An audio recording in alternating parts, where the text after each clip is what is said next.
Telecoms data isn't just about numbers. It can prove where you were when your phone was turned off, like the Soham victims Holly Wells and Jessica Chapman. Online data can join individuals into a group, as they did with the Rochdale child abuse ring. They prove and disprove alibis, like they did in the mass trials about foiled terrorist bomb plots. The government insists it's not the content of the messages it's after, simply who phoned who and when. It is used in 95% of all serious organised crime cases handled by the Crown Prosecution Service.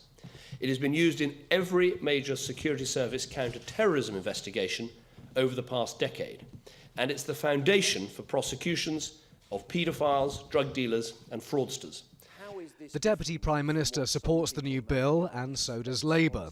It follows a ruling by the European Court of Justice which curbs the activities of government surveillance at GCHQ. The emergency laws require phone companies to retain their data records for a year. The government says there will also be a clearer process on getting warrants for phone taps.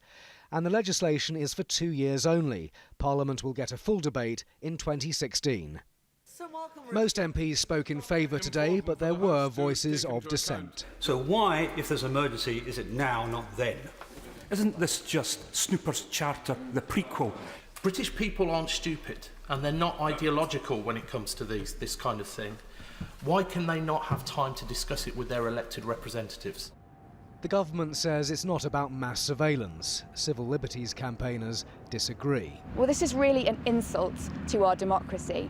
What we have is a stitch-up behind the scenes by the three major parties, which denies the public, denies Parliament the chance to really scrutinise these proposals. No one is against the prosecution of crime, but there are voices opposing the rush here, and as several backbenchers argued, when all three party leaders agree on something, alarm bells should be ringing.